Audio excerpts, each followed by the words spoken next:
बिस्मिल्लाहिर्रहमानिर्रहीम। अस्सलाम वालेकुम नाज़रीन, उम्मीद और दुआ करता हूँ कि आप लोग जहाँ जहाँ पर होंगे खैर वाफियत से होंगे। लेकिन 26वीं आईनी तरमीम के बाद लगता ये था कि बज़ाहिर मामलात सेटल हो चुके हुए हैं। रेगुलर बेंचेस आईनी मामलात तमाम तर सुप्रीम कोर्ट ऑफ पाकिस्तान के आईनी बेंच में चलेंगे, लेकिन एट वंस अभी पिछले एक दो दिन से फिर से कुछ डिवीजन या कुछ रिफ्ट दिखाई देती है इख्तियारात की कि कौन सा केस कहाँ पर सुना जाएगा, कौन सा केस कहाँ पर नहीं सुना जाएगा।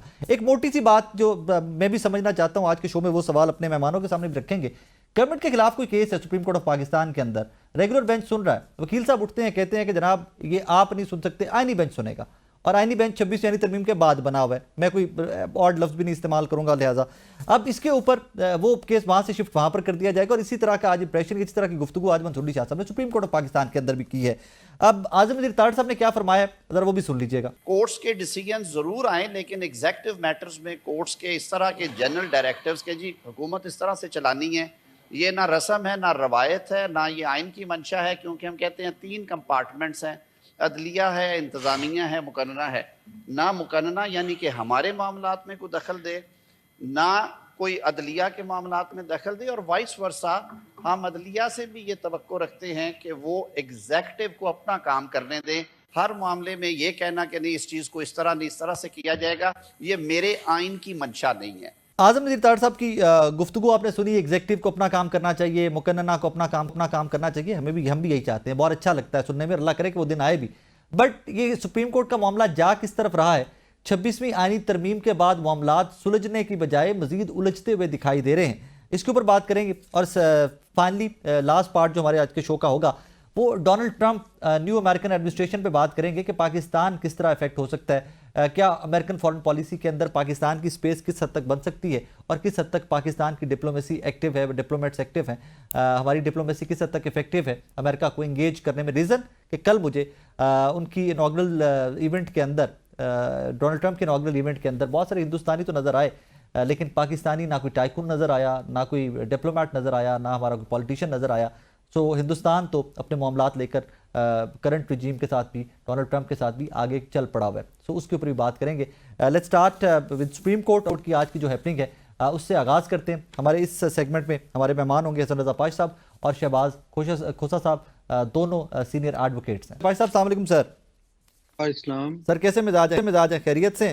शुक्र अल्लाह का। सर थोड़ा कंस्ट्रक्ट करते हैं शो को, इंतजामी ऑर्डर बड़ा या सर जुडिशल ऑर्डर बड़ा?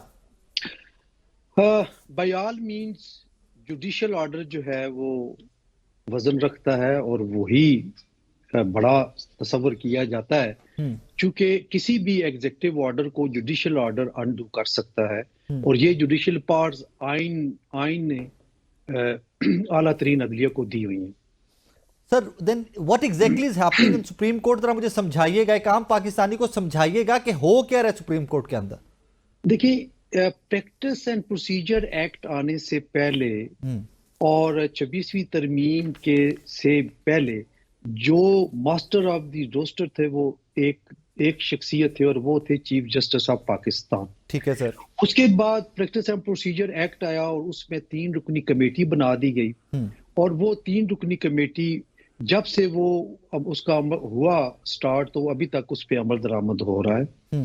अब उसी ने बेंचेस की तश्कील भी करनी है और उसी ने फिक्सेशन ऑफ केसेस भी करने हैं। ठीक है। 26वीं तरमीम में ये चीज आ गई कि कॉन्स्टिट्यूशनल बेंच उसकी तश्कील हुई और 8 मुअज़्ज़ज़ अरकान जो कि सुप्रीम कोर्ट के जजेस हैं उन पे मुश्तमिल बेंच बना दिया गया, जो कि सिर्फ कॉन्स्टिट्यूशनल वर्क करेगा और बाकी केसेस अगर वो फारग है तो वो भी करते हैं, और इसी तरह ये काम चलता रहा। अब केसेस की फिक्सेशन ऑफिस करता है, जो कि रजिस्ट्रार ऑफिस को हम कहते हैं, उसकी मुख्तलिफ ब्रांचेज हैं और वो मुख्तलिफ, एक दायरी ब्रांच है, एक फिक्सेशन ब्रांच है, इस तरह।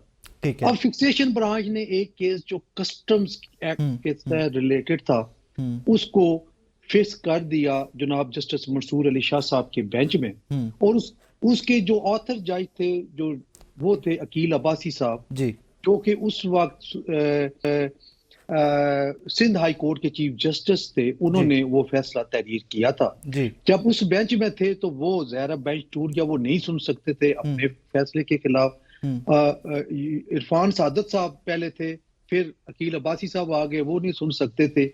In the mean time committee का इजलास हुआ 17 जनवरी को, जिसमें जस्टिस मंसूर अली शाह साहब, अब ये जो रिपोर्ट हुई है बात, मैं वो बात कर रहा हूँ। जस्टिस मंसूर अली शाह साहब ने वो उसमें जाने से इनकार कर दिया, और फिर जाहिर है वजह क्या बताई सर, वो भी बता दीजिए जरा, वजह क्या बताई कमेटी में ना जाने की?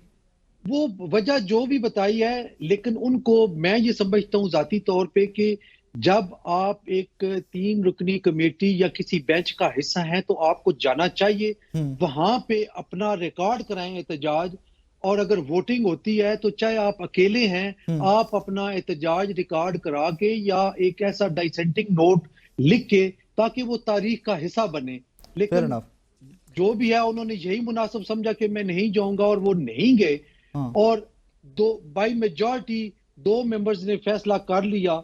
अब बात आती है कि क्या उस कमेटी को ये इख्तियार हासिल था कि वो सर कमेटी तक तो बात बाद में पहुंचेगी। भाई साहब मेरे साथ रहिएगा जरा, शहबाज खोसा साहब ने ज्वाइन किया है, उनको भी जरा ऑन बोर्ड रहे। खोसा साहब अस्सलाम वालेकुम सर। सर एक मोटा सा सवाल, आज का शो थोड़ा कंस्ट्रक्ट करना चाह रहा हूं मैं, जुडिशियल ऑर्डर बड़ा या एडमिनिस्ट्रेटिव ऑर्डर बड़ा सर?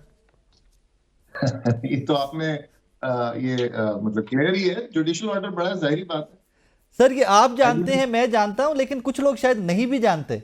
नहीं, पाशा साहब भी जानते हैं, इसमें तो कोई पाशा साहब आपको सेकंड कर रहे हैं, he knows about it, but मैं जिन लोगों का नाम नहीं ले रहा, बहुत सारे लोग शायद नहीं जानते।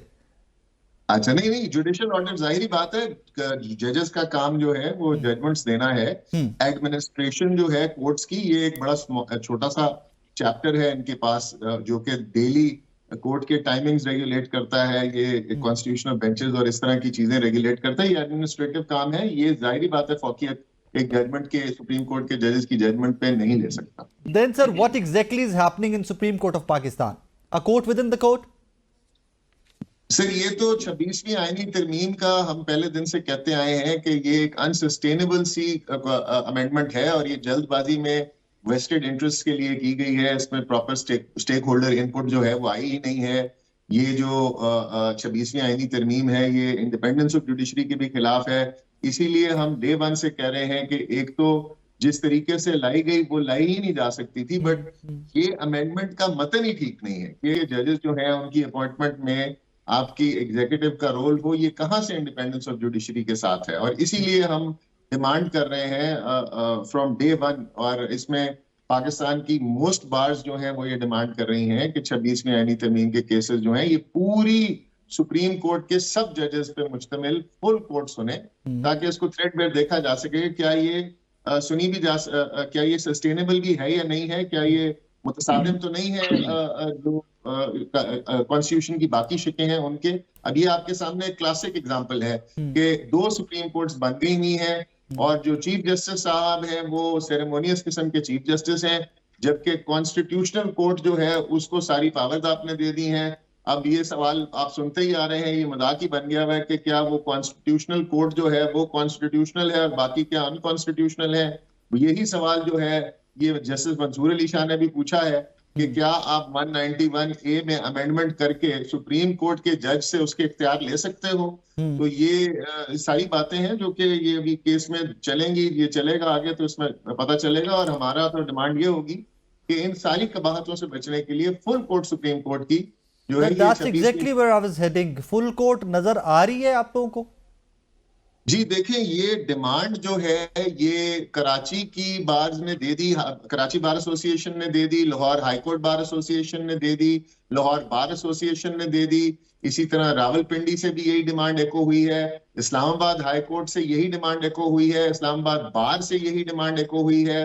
पाकिस्तान के जो बेशतर वकला हैं वो ये फील करते हैं, बहुत सारे सुप्रीम कोर्ट के जो फॉर्मर सदूर हैं वो ये फील करते हैं कि ये इंडिपेंडेंस ऑफ जुडिशरी पे हमला है, और इसका जो दिफा है वो एक शफाफ तरीके से होना चाहिए, एक ऐसी कोर्ट को जिस पर सबके मुंह बंद हो जाएं। अगर हुकूमत इतनी कॉन्फिडेंट है कि they have a good justification for this, तो व्हाई नॉट पिछले द्वार की तरह जहां इतना इंपॉर्टेंट क्वेश्चन ऑफ लॉ हो, वहां पर पूरी सुप्रीम कोर्ट को बिठाकर इसको सुन लिया जाए। और फिर हमारे जैसे वकला जो शायद इस चीज को गलत समझते हैं, अगर ये सुप्रीम कोर्ट समझती है, फुल कोर्ट समझती है कि ये ठीक है, तो फिर हम भी चुप कर जाएंगे, हम भी इसको फॉलो करेंगे।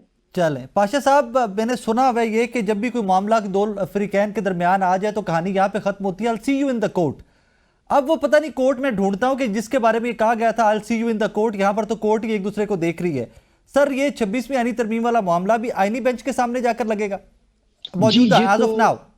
ये तो साकिब साहब लगेगा क्या, लग गया है बिल्कुल ऐसे ही सर, लेकिन सर जो बेनिफिशियरी है 26वीं आईनी तरमीम के वही डिसाइड करेंगे इसको। अच्छा मुझे 1 मिनट देंगे जी जी सर, इजाजत हो sir, please please please take your time.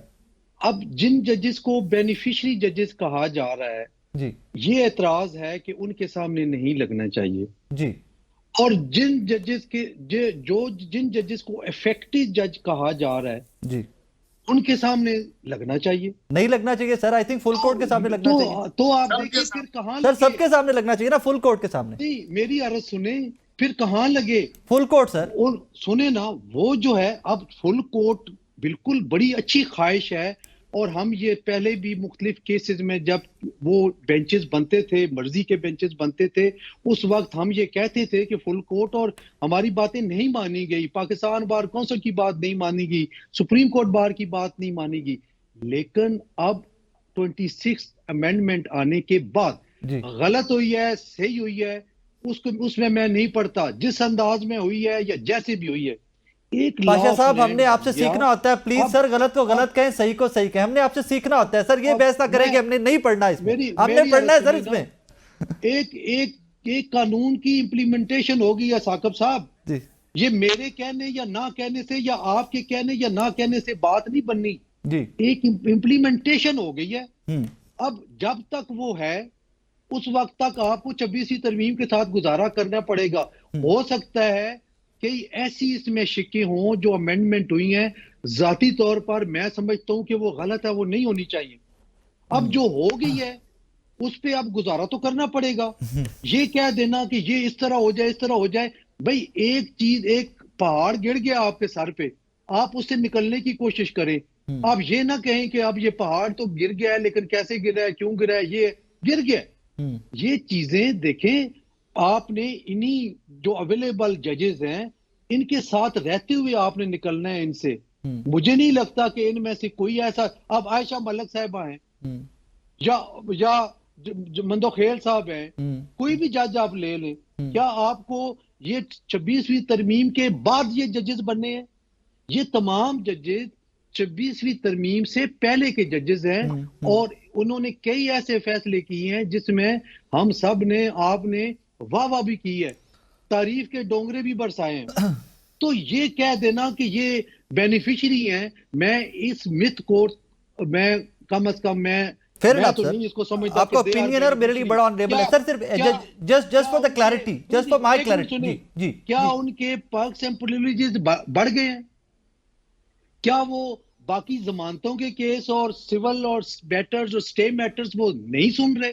वो भी सुन रहे हैं, साथ ये भी कॉन्स्टिट्यूशनल ठीक है सर, ठीक है। नाज़रीन एक छोटा सा ब्रेक का कहा जा रहा है, ब्रेक के बाद वापस आ रहे हैं।